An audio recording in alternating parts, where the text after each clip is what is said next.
I took detailed photos of the dead and wounded with my camera. There were two guys who had neat bullet holes side by side on the side of their head. Clearly they were executed. Nesh smuggled his photos out of Israel and into Turkey despite his arrest on the ship and imprisonment in Israel for several days. I pulled out the memory card, tossed my camera and anything I had on me that had anything to do with electronics, and then kept moving the chip around so it wouldn't be found. The Israelis took all the cameras and computers. They were smashing some and keeping others. I put the chip in my mouth, under my tongue, in my underwear, in my sock, everywhere to keep them from finding it. He finally handed it to a Turk who was leaving for a flight home on a Turkish airline. After arriving in Istanbul, he gave the memory card to the Turkish aid group IHH, whose dead and wounded aid workers were in the photos. Many of the photos were published around the world. At one point, when I was in the stairwell, a commando opened a hatch above, stuck in a machine gun, and started firing. Bullets were bouncing all over the place. If the guy had gotten to look in and see where he was shooting, I'd have been dead, but two Turkish guys in the stairwell, who had short lengths of chain with them that they had taken from the access points to the lifeboats, stood to the side of the hatch and whipped them up at the barrel. I don't know if they were trying to hit the commando or to use them to snatch away the gun, but the Israeli backed off and they slammed and locked the hatch. They told us to be quiet. But at one point this Turkish imam stood up and started singing a call to prayer. Everybody was dead quiet, even the Israelis. But after about 10 seconds, this Israeli officer stomped over through the squatting people, pulled out his pistol, and pointed at the guy's head, yelling "Shut up," in English. The imam looked at him directly and just kept singing. I thought, oh my god. He's gonna kill him. Then I thought, well, this is what I'm here for, I guess, so I stood up. The officer wheeled around and pointed his gun at my head. The imam finished his call to prayers and sat down, and then I sat down. As quoted by Dave Lindorf, www.counterpunch.com, web link June 16, 2010, and verified by Kevin Nesh. Aboard the Challenger 1. Hugh Whaler Araf. They started beating people. My head was smashed against the ground, and they stepped on my head. They later cuffed me and put a bag over my head. They did that to everybody.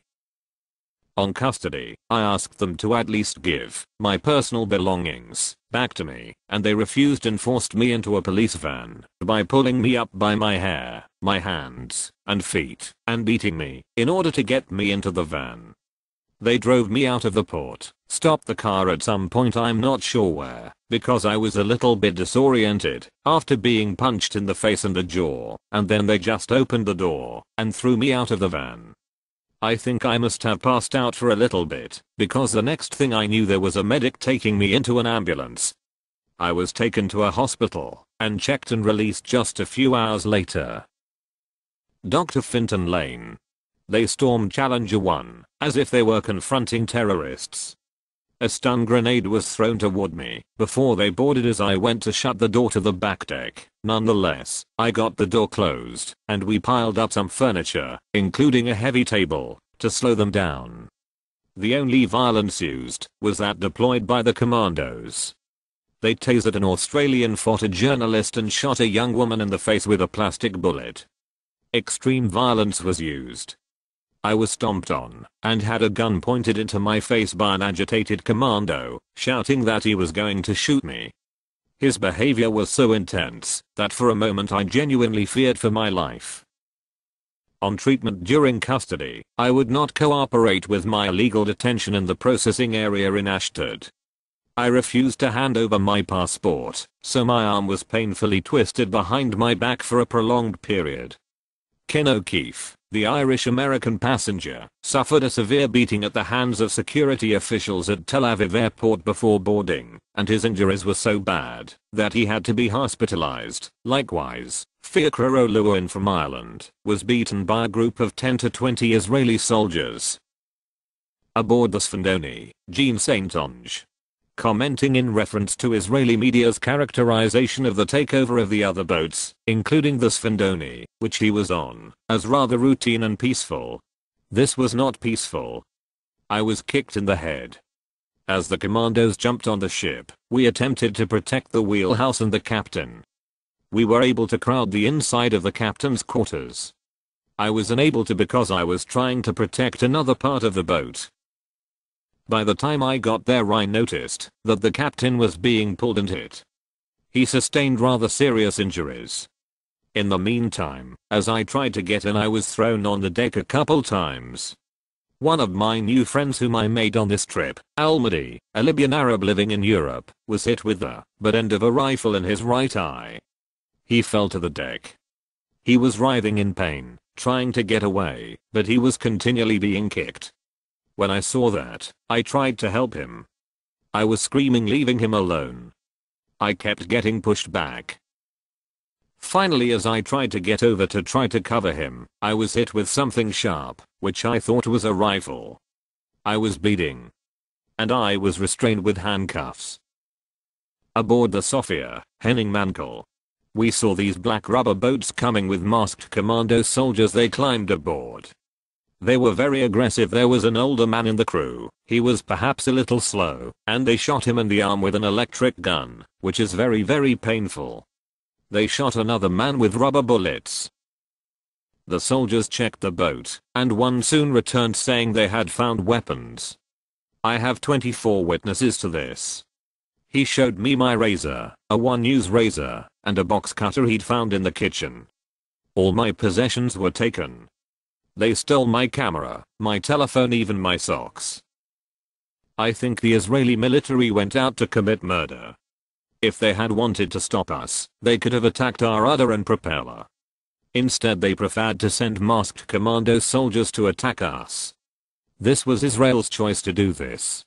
See a more extended testimony by Henning Mankell in Midnight on the Mavi Marmara, /our books, 2010, pages 21 to 27.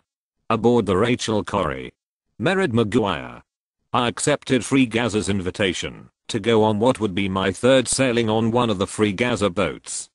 On my first journey in October 2008, on board the Dignity, we got into Gaza. During my second journey in June 2010, our boat the Spirit of Humanity was boarded illegally in international waters by Israeli Navy, and all 21 human rights activists were kidnapped and taken illegally to Ashdod, arrested, held in prison for a week, and finally deported from Israel. This was an act of piracy in international waters by Israeli government commandos. May 31st, Monday, in the early hours of the morning, 5 to 6 hours out of Port of Malta, we received a call from media to ask for our comments regarding the massacre on board the Mavi Marmara. This was the first sparse information we had about the massacre. The Malaysian passengers on board our boat managed to get in touch with their on-land support team, who gave them as much information as they had obtained. Derek Graham called a meeting of all passengers to inform us of the massacre, though at this stage full details were, as yet, unknown. We sat together in silence and prayer, in respect for all those who were killed and injured on board the Mavi Marmara, for their families, and for all those on board the Freedom Flotilla boats, all of whom we learned had been illegally boarded and taken to Ashdod, Israel. We lowered the flags to half-mast. We also stated our clear intention to continue sailing to Gaza. There was tremendous media interest in the fact that this little boat was continuing, in spite of everything, to sail for Gaza. Many were following our journey. We heard that people were calling for our safe passage to Gaza, and in Malaysia, a special interfaith service had been held. We were not concerned for our own safety, rather we were concerned that the Turkish peace activists had been killed and injured, also that the people of Gaza were trapped in their open-air prison anxiously awaiting our arrival. We phoned some people in Gaza when we were off the shore, and they said the people of Gaza were preparing for us and hoping we would get through. We had been on the boat for 6 full days, and after the tragedy of the Freedom Flotilla, outside in the big world, the propaganda machine was putting out lies and distortions about the Rachel Corrie. We received phone calls asking us if we were turning around or being diverted to Israel or to Egypt or talking to the Israeli government. We replied we were heading for Gaza and we had had no contact to date with the Israeli government. June 5th, Saturday, early in the morning, whilst in international waters approximately 65 to 70 nautical miles from the Gaza coast, we began to be shadowed by 2 Israeli warships. We informed the Free Gaza Movement and Padana Global Peace Organization, and press releases were issued as these warships came closer and were joined by other vessels. By 6:30 a.m., there were 4 Israeli vessels in sight. Both our satellite navigation equipment and our 2 satellite phones had their signals electronically blocked by the Israeli Navy, endangering the safety of our boat. All radio communication with the outside world was cut by the Israeli Navy, which was jamming the satellite equipment. This endangered all on board and we were left with no contact beyond localized radio communication with the Israeli Navy, who were jamming the satellite equipment. The Israeli Navy radioed the Rachel Corrie and spoke to Derek Graham. This was the first time the Israeli Navy had made contact with the Rachel Corrie.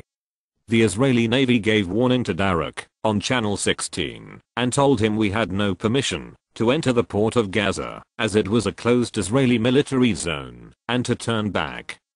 They told Derek the boat should go to Ashdod and they offered to deliver, with Derek Graham accompanying it, our aid into Gaza. Derek replied their offer was not acceptable to us as our mission was to deliver the aid to Gaza ourselves and break the siege. The Israeli Navy used the ship's former name, MV Linda, and not the Rachel Corrie, and this is a practice that breaches international maritime law. Derek informed them we were in international waters and had stopped our engines and were staging a peaceful protest. The Israeli Navy said they were going to board the boat. Derek offered 4 times that the ship and cargo could be inspected by the United Nations or similar body, but this offer was not accepted. Many times we had made this offer of inspection by UN inspectors. At this point we were still in international waters and outside Gaza's 25-mile zone. June 5th, 11 a.m., we saw 2 Israeli warships about 10 miles away, 2 Navy SEAL carriers, and 6 Zodiacs. We were warned that they were sending commandos to board our boat. All passengers and crew members assembled in midship awaiting their arrival. There was no panic. Everyone was perfectly calm. There were 35 Israeli Navy SEALs, 4 of whom were women who searched the 3 women activists and Del Dog. They came on board from their Zodiacs. All their faces were covered and blackened, and they wore full riot gear. Each one had several weapons and they pointed their weapons at each of us. We were all sitting in midship. I remember looking up to the wheelhouse, where Derek Graham stood alone, his hands up against the window, and I hoped he would be safe, remembering what happened to those on board the Mavi Marmara. Both Derek and his wife Jenny have all our admiration and thanks, as it is due to their courage and calm that we all came through safely. They both are living examples of non-violent love in action, and we were all pleased to have them as leaders on the Rachel Corrie's journey to Gaza. We were all searched and all passports, mobiles, computers, cameras, etc. were taken from us. Some soldiers took the chief engineer below to the engine room. Derek was up in the wheelhouse and 6 soldiers went up and commandeered that part of the ship. Derek had his hands tied behind his back and made to kneel for 45 minutes before being taken to join the crew. We sat for several hours in the hot sun while the soldiers searched the ship.